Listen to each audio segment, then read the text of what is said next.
Nelayan adalah komunitas terbesar kedua di Indonesia setelah petani. Selain menyejahterakan segelintir orang yang bekerja di sektor perikanan, kehidupan masyarakat pesisir masih menyisakan dilema. Kalau Bapak sudah berapa lama ini? Sampai 14 tahun. 14 tahun. Kalau anak sudah berapa lama, Mbak? Lebih 5 tahun, berapa 5 tahun kan. Ini udah posisi nyala nih? Ya, nyala. Udah ya? Tapi tidak ada airnya? Tidak ada airnya. Tapi petugas datang sini? Jarang dia datang. Jarang. Jadi jerigen yang di paling bawah adalah antrian pertama istilahnya. Kemudian jerigen di atasnya, kemudian jerigen di atas lagi, dan terakhir adalah jerigen-jerigen yang antri di luar sumur.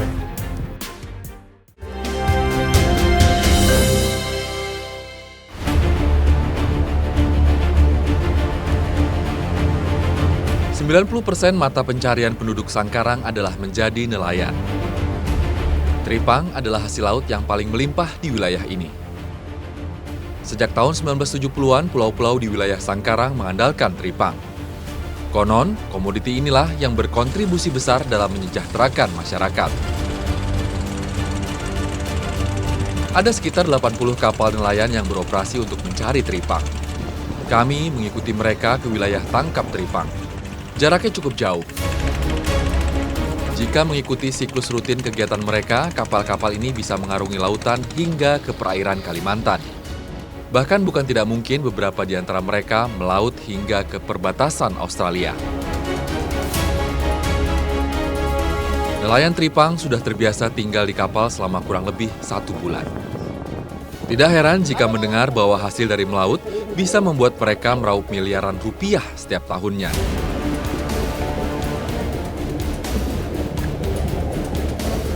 Satu kapal nelayan bisa mendapatkan 1 sampai 1,5 ton tripang. Sementara, harga per kilogramnya bisa mencapai jumlah yang fantastis. Ada beragam jenis tripang, antara lain tripang pasir, tripang gondrong, tripang biba, tripang koro, dan tripang susu. Tripang pasir dan tripang gondrong bisa terjual dengan harga Rp150.000 per kilogram. Sedangkan tripang biba dan tripang koro bisa terjual dengan harga Rp300.000 per kilogramnya. Tripang susu adalah yang paling mahal. Selain ukurannya memang paling besar, tripang susu bisa mencapai harga Rp500.000 per kilogram. Namun, di balik rezeki tripang yang menggiurkan ini, ternyata menyimpan banyak persoalan. Contoh saya sendiri ini, seperti anak saya kan. Ya, anak saya kan sudah larang dia karena saya sudah rakan berapa tahun, bukan bilang 1-2 tahun. Bahkan puluhan tahun saya nelayan itu mimpi kan. Dalam ini bahkan mata saya itu sendiri yang lihat ada yang mati, ada yang lumpuh, so banyak kan. Saya punya saudara bahkan ya meninggal gara-gara lumpuh, gara-gara menyelam kan di Kupang. Tapi namanya anak-anak ini ya pengaruh lingkungan kali kan sama teman-temannya akhirnya. Betul. Melihat semuanya ikut, dia juga ikut. Dengan awak kapal sekitar 10 orang, sekali dalam sebulan para nelayan bisa membawa pulang uang sebesar 8-10 juta rupiah. Hasilnya lumayan. Warga sudah bisa menyejahterakan sendiri keluarganya dengan bertumpu pada hasil laut. Tapi yang masih menjadi dilema bagi mereka adalah ancaman penyakit dan keselamatan yang mengancam nyawa mereka. Ada harga mahal yang harus dibayar untuk bisa mendapatkan penghasilan yang besar.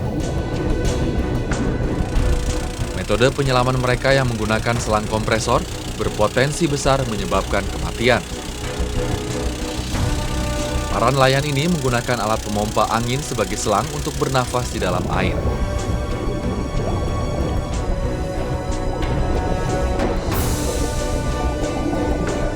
Mereka menyiapkan selang sepanjang 50 hingga 100 meter karena perairan di wilayah ini tergolong dalam. Biasanya, selang dijepit di bagian pinggang dan diarahkan ke bagian mulut. Sama saja dengan menggantungkan nasib pada seutas selang. Pemerintah pernah kasih penyuluhan kah? Sebenarnya saya cari. Sering. Bahkan waktu 94 waktu saya ditangkap di Australia kan. Iya, itu dokter anunya itu Australia datang di sini. Dia kasih penyuluhan kita tentang caranya berenang, menyelam. Itu Yang dia sesuai bisa langsung, prosedur ya, lah. supaya dia bilang tidak gampang itu kena lumpuh. Ya. Tapi ya namanya ABK, namanya anak buah ini kan kalau dapat hasil biar kita bilang bertahan. Lupa itu semua ya. Dia lupa semua. Mereka akan menyelam selama 1 jam di kedalaman 20 meter. 20 meter adalah kedalaman yang paling dangkal di mana teripang mulai bisa mereka jumpai. Namun, menyelam 1 jam di kedalaman lebih dari 20 meter adalah sangat berbahaya jika tanpa alat yang memadai.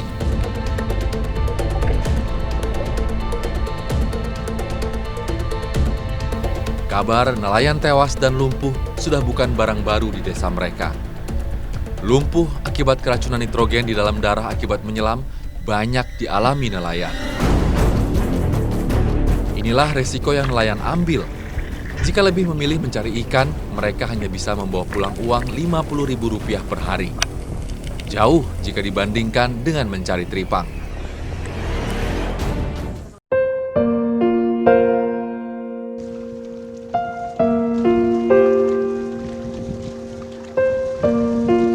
Pemandangan utama yang bisa kita lihat di wilayah ini adalah keseharian nelayan. Termasuk nelayan lumpuh yang lalu lalang di pekarangan rumah mereka. Dekompresi adalah kondisi terlalu banyaknya cairan nitrogen dalam peredaran darah saat atau setelah menyelam. Inilah istilah yang paling dihindari oleh para penyelam. Hal ini bisa membuat gelembung udara menyumbat pembuluh darah dan sistem syaraf. Akibatnya, para penyelam mengalami gejala yang sama dengan para penderita stroke. Seperti Kamarudin yang mengalami lumpuh akibat menyelam. Berdasarkan ceritanya, kelumpuhan berawal dari rasa kram ringan di sekujur tubuh yang kemudian menyebabkan mati rasa. Seberapa besar? Ya, Kalau Bapak sudah berapa lama ini? saya 14 tahun. 14 tahun. Kalau anak sudah berapa lama lumpuh? Saya lebih 5 tahun, atau 5 tahun kayaknya. 5 tahun ya. Pernah Bapak larang awalnya? Sudah ya, tapi tidak peduli. Tidak peduli ya. Tapi kalau anak-anak yang lain, apakah ada yang ikut menyelam juga yang lainnya? Adik-adiknya gitu? Tidak, Tidak ada ya. Tidak berani atau Bapak larang memang? takut barangkali. Takut ya. Tapi kalau tetangga-tetangga sini semua banyak yang mengalami lumpuh. Iya, banyak. Banyak sekali. Banyak. Mati juga banyak. Itu juga banyak. Iya. Para nelayan korban dekompresi ini mengalami mati rasa pada bagian pinggang hingga mata kaki, sehingga kaki menjadi lemas dan sulit berpijak. Kini, jangankan melaut.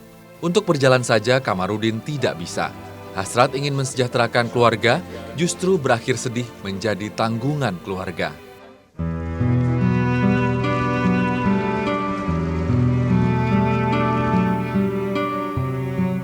Warga nelayan memang terkenal dengan semangatnya. Mereka yang terkena kelumpuhan berusaha bangkit kembali. Beberapa dari mereka mampu berjalan kembali meski tidak selancar dulu. Apa sih yang dibilang dokter waktu itu? Dokter udah belum bilang, cuma saya sudah contohkan toh diriku sendiri. Oh, abang disuruh belajar saja, belajar jalan. Tapi abang rajin ini setiap hari, biar cepat sembuh ya. Gitu. Tapi sekarang sudah baik kondisinya ya. Alhamdulillah sudah mendingan. Sudah mendingan ya. Ada beberapa hal yang salah dalam tata cara penyelaman para nelayan di Sangkarang.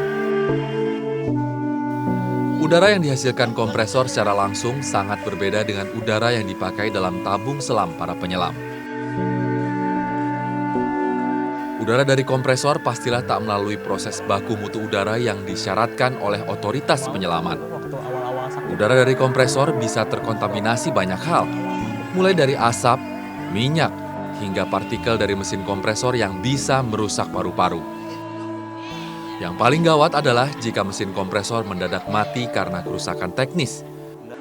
Maka, nyawa nelayan yang tengah di dasar laut menjadi taruhannya. Tidak ada data pasti mengenai berapa jumlah penderita lumpuh di kecamatan ini. Pasalnya, pasti ada 1 atau 2 orang nelayan setiap harinya yang mengalami gejala kelumpuhan awal. Bapak Tuju misalnya, sudah 5 tahun dirinya mengalami kelumpuhan. Meski bagian pinggang hingga kakinya mati rasa, telapak kakinya masih bisa menjejak.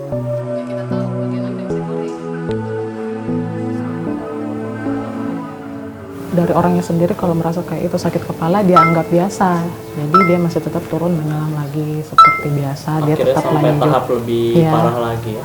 tahap lebih lanjut, lumpuh, baru dia sadari, oh saya lumpuh. Itu pun penanganan, dan kan kalau yang saya diberitahukan kalau penyelam itu kan mencari enggak sampai bukan kurang dari 1 hari, pasti lebih dari 2 hari. Dokter memeriksa refleks syaraf kedua kakinya. Kebiasaannya untuk belajar berjalan membuat refleks kedua kakinya masih dalam kondisi baik. Hanya saja syaraf untuk menggerakkan kedua kakinya terganggu sehingga untuk melangkah harus dibantu oleh tangan atau sedikit memaksakan gerakan kaki.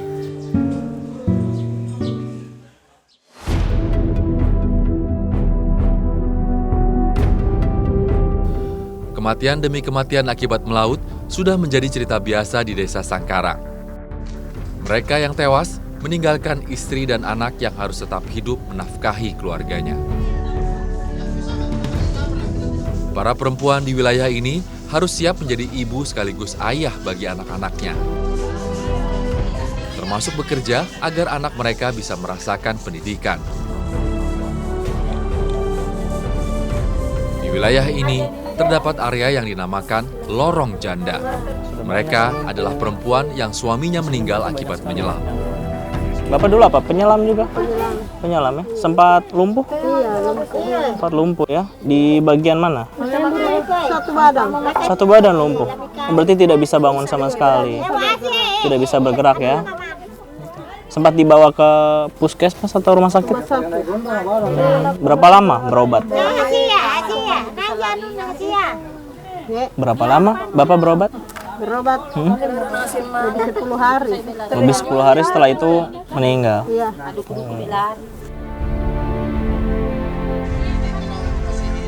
Para pengumpul tripang biasa mempekerjakan para janda ini agar mereka tetap dapat membiayai sekolah anak mereka. Prestasi daerah sebagai penghasil komoditas mahal terbesar bisa saja sangat membanggakan. Hanya saja, jika dampaknya membuat sebagian warganya menjadi korban, tentulah tidak bijaksana. Dilema ekonomi dan kesejahteraan dengan lapangan pekerjaan yang tersedia haruslah dipecahkan jalan keluarnya, baik dari masyarakat maupun pemerintah. Nelayan adalah komunitas terbesar kedua di Indonesia setelah petani. Selain menyejahterakan segelintir orang yang bekerja di sektor perikanan, kehidupan masyarakat pesisir masih menyisakan dilema. Perlu ada regulasi disertai solusi dari pemerintah agar masyarakat bisa sejahtera tanpa terus-menerus mempertaruhkan nyawa mereka.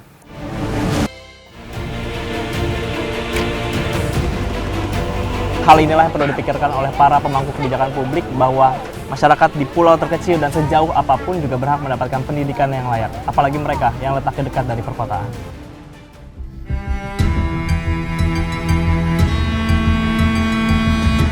Tim Indonesiaku kali ini mengunjungi salah satu provinsi termuda di Indonesia, yaitu Sulawesi Barat. Tepatnya di kota Polewali Mandar. Dari pesisir kota, kami akan menyeberangi lautan. Nah, ini taruh depan. Oke. Pemirsa, kami akan mengajak Anda ke sebuah pulau yang letaknya tidak jauh dari kota Polewali Mandar. Tapi untuk bisa belajar dan mengenyam pendidikan, para relawan ini harus mendatangkan buku dari kota untuk menuju ke pulau mereka. Sejak berdiri tahun 2004, Provinsi Sulawesi Barat memiliki banyak sekali pekerjaan rumah. Salah satu contoh yang nyata adalah Pulau Batoa. Hanya berselang 15 menit, kami sudah tiba di seberang. Inilah Pulau Batoa yang dapat dipandang dengan jelas dari daratan kota Polewali Mandar. Belum juga kapal merapat, anak-anak Batoa berlari menyambut kedatangan perahu pustaka. Antusiasme mereka begitu tinggi menerima kedatangan para relawan dengan alat belajar dan buku-buku. Anak-anak Batoa juga belum lama merasakan pendidikan dasar dan menengah. Jangan bayangkan generasi sebelumnya. Mereka mau tidak mau harus menyeberangi lautan menuju Polewali Mandar untuk dapat bersekolah. Atau pilihan lainnya adalah putus sekolah. Jadi mau gambar siapa nih? Siapa nih perahu nih? Bapak ya? Bapak lagi mancing nih ya? Jadi pemirsa senang sekali melihat mereka bisa menggambarkan apa yang menjadi imajinasi mereka selama ini. Karena hal inilah yang perlu dipikirkan oleh para pemangku kebijakan publik bahwa masyarakat di pulau terkecil dan sejauh apapun juga berhak mendapatkan pendidikan yang layak. Apalagi mereka yang letaknya dekat dari perkotaan. Kita lanjut warnai lagi ya semua ya? Oke. Maju sambil hijau-hijau.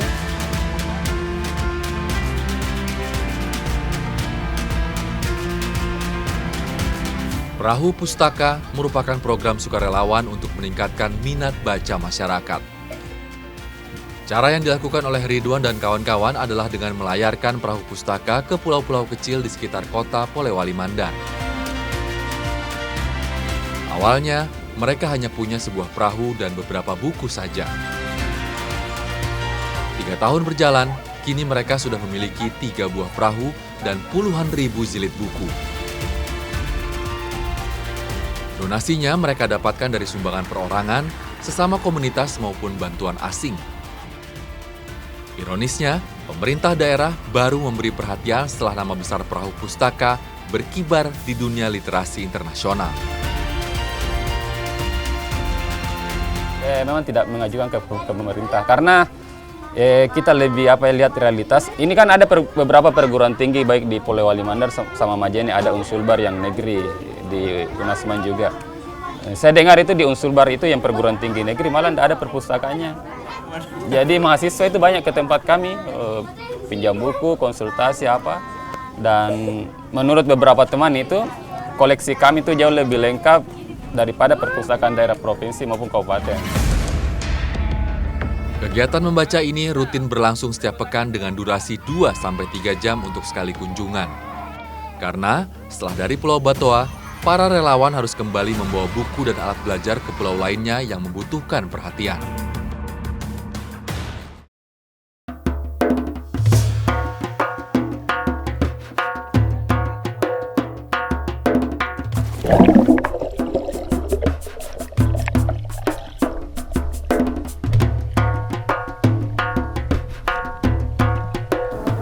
Jadi pemirsa, anak-anak di sini memang sudah biasa untuk melaut sendiri ataupun sama teman-temannya tanpa bantuan orang tua. Tapi kalaupun dibantu orang tua, nantinya hasilnya juga akan dijual oleh orang tua mereka ke pasar di seberang di kota Polewali Mandar. Karena jaraknya sebenarnya dekat, tapi mata pencarian mereka itulah yang membuat mereka akhirnya bisa bertahan hidup di pulau ini. Ayo Pe, kita bawa ini ke rumah Pe. Kata mereka, hasilnya lumayan. Bisa untuk membeli lauk pauk. Setidaknya 10-30 ribu rupiah uang yang bisa mereka dapatkan dari hasil menjual kerang yang telah dimasak.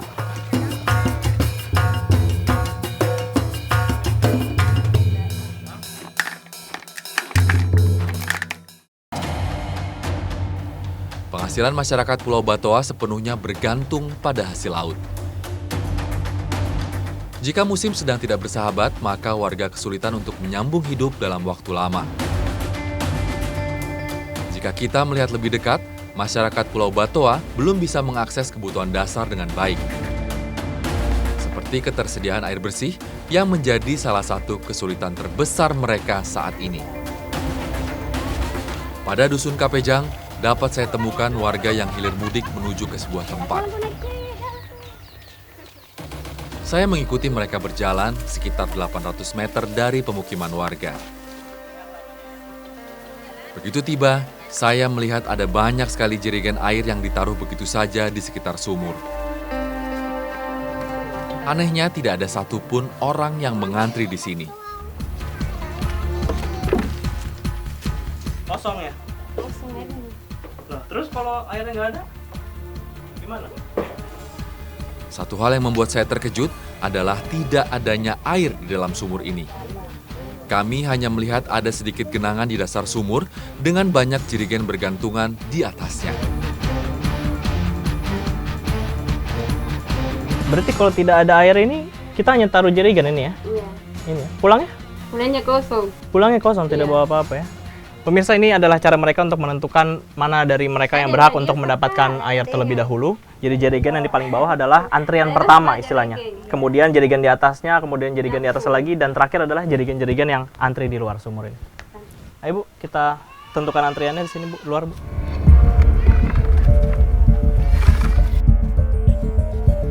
Setelah menaruh jerigen kosong ke dalam antrian yang sudah ditentukan, Mariani meminta saya membawa jerigen yang sudah berisi air. Jerigen air yang kami bawa ke rumah adalah hasil antrian air sejak 1 sampai 2 hari yang lalu. Dari sekitar 200 warga yang bermukim di sekitar sini, setiap kepala keluarga dapat mengantri sekitar 1 sampai 2 hari untuk dapat memenuhi kebutuhan air di rumahnya. Tetap saja, air adalah kebutuhan dasar yang sebenarnya tidak dapat ditunda atau tergantikan. Selain mengandalkan sumur tua di atas bukit, Mariani menunjukkan kepada saya betapa banyaknya keran air di sekitar rumah mereka. Katanya, air keran ini merupakan aliran air bersih yang disuplai dari kota Polewali Mandar melalui jalur bawah laut. Ini kah kerannya nih? Iya. Yang dari apa nih? Dari pan. Dari PAM ya? Ini udah posisi nyala nih? Ya, nyala. Udah ya? Tapi tidak ada airnya? Tidak ada airnya. Aduh. Ini dari tahun berapa pasang? Dari 17. Dari itu sampai sekarang sudah pernah ada nyala air? 2 minggu saja, berhenti lagi. 2 minggu terus Iya, berhenti lagi? iya. Tapi petugas datang sini? Jarang dia datang. Jarang? Awalnya saya tidak percaya bahwa puluhan keran air ini mati seluruhnya. Mariani kemudian mengajak saya memeriksa langsung keran-keran air yang lain.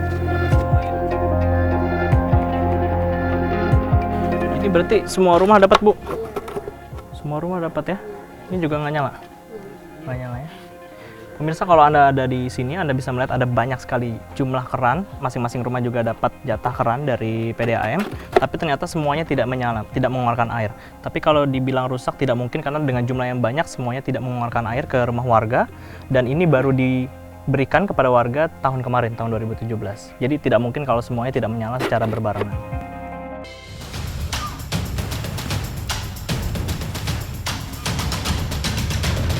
Setiap sore dapatnya segini, 1 ember atau 2 ember ikan. Tapi di sini masih bercampur sama sampah, kita harus pilih-pilih lagi.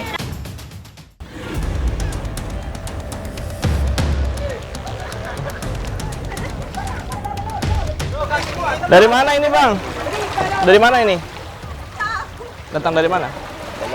Dari Lamakera semua. Mama semua dari Lamakera ini? Iya. Bawa apa aja? Bawa ikan. Bawa ikan? Ikan ini, ikan semua ini. Bawa Saya berat nih. Ya. Apa? Taruh di kepala. Taruh di kepala. Tapi ini, mama mereka uang sedikit. Mama.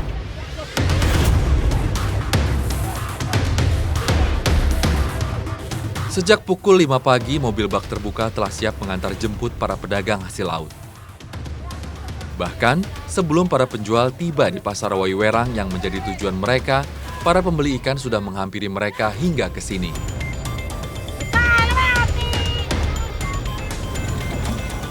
Di pelabuhan ini memang setiap harinya mama-mama dan juga para pedagang ini akan mengantarkan ikan menuju ke pasar. Inilah aktivitas ekonomi mereka karena paling besar sini hasilnya ya. Iya. Jadi di Flores Timur ini Pulau Adunara, Pulau Solor, Lembata itu merupakan penghasil ikan terbesar di Flores Timur. Para pedagang pun berangkat menuju ke Pasar Wawiwerang. Jaraknya tidak sampai 1 kilometer dari pelabuhan.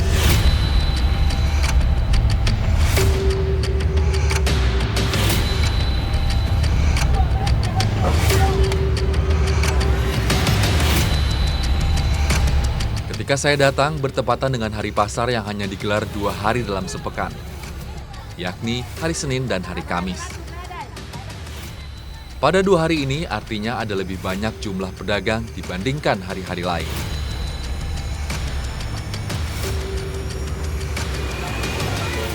Satu ikan ini berapa? 5.000. Tapi setiap hari ini laku? Laku.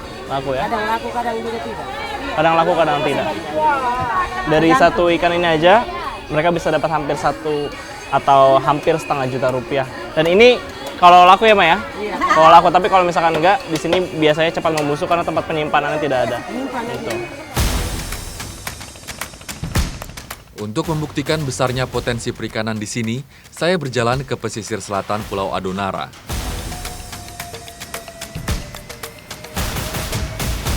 Dari Dusun Bele, Desa Waiburak, Kecamatan Adonara Timur, saya berangkat melaut. Begitu matahari terbit, kami menuju ke Selat Solor.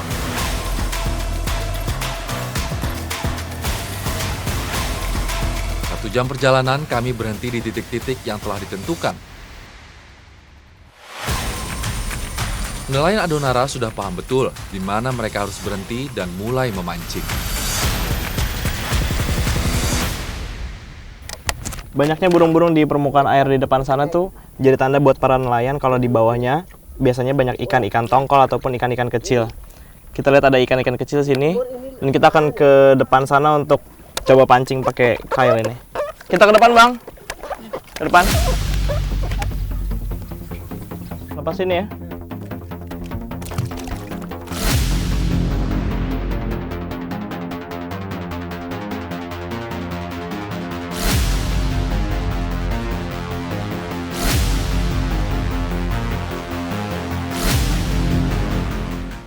Saya, Bang Rizal, dan Bapak Petrus menjual seember ikan hasil tangkapan kami kepada pengepul yang ada di kapal yang lebih besar.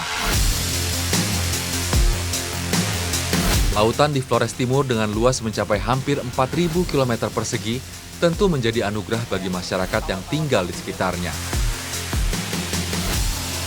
Ikan tak hanya menjadi barang konsumsi, tapi juga komoditi yang menghasilkan pundi-pundi rupiah. Yang menarik tidak hanya mereka yang berusia paruh baya saja yang berangkat melaut hari ini. Anak-anak berusia 7-15 tahun ini pun turut melakukan bongkar muat ikan. Ada 3 anak yang saya temui di sini. Dengan asiknya mereka membantu awak kapal melepaskan satu persatu ikan yang tersangkut di jaring milik mereka. Berdua tidak sekolah kah? Sekolah. Sekolah juga. Kelas berapa? Saya SMP kelas 3. Oh, SMP kelas 3. Hari ini tidak sekolah? Berhenti dulu. Berhenti dulu. Tapi sore nanti sekolah kah? Apa tidak? Tidak. Oh tidak, hari ini memang tidak masuk sekolah? Nah.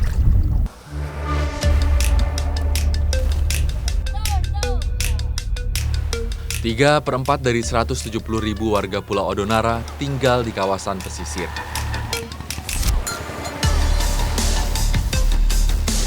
Bisa dibilang, untuk mendapatkan penghasilan, mereka tak perlu terlalu jauh melaut, melainkan ibarat menangkap ikan di pekarangan rumahnya saja.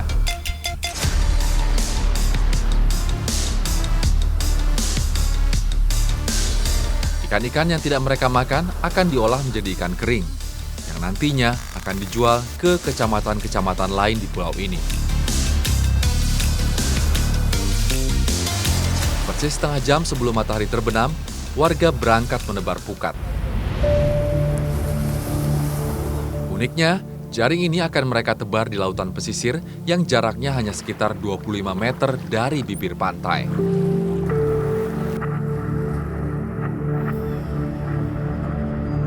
Setahu saya, sulit menjaring ikan di lautan pesisir yang terlalu dekat dengan bibir pantai. Apalagi, jaring ini hanya membentang sepanjang 500 meter saja.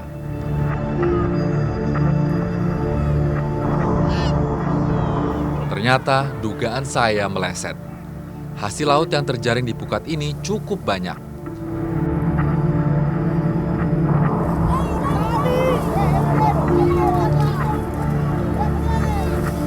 Tarik-menarik pukat di pesisir pantai sore ini menunjukkan kepada saya betapa melimpahnya hasil laut di sini.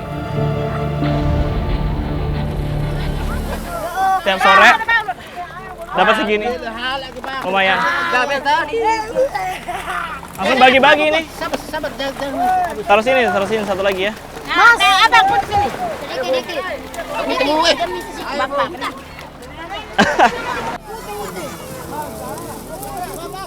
Ini ikan.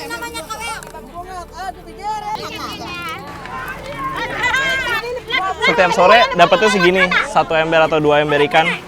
Tapi di sini masih bercampur sama sampah, kita harus pilih-pilih lagi ikan-ikannya. Dan ini dibagi-bagi sama mereka untuk satu kampung ini. Dibagi nih, Mah. Bahagia rasanya merasakan kehangatan di tengah-tengah warga Kampung Bele sore ini.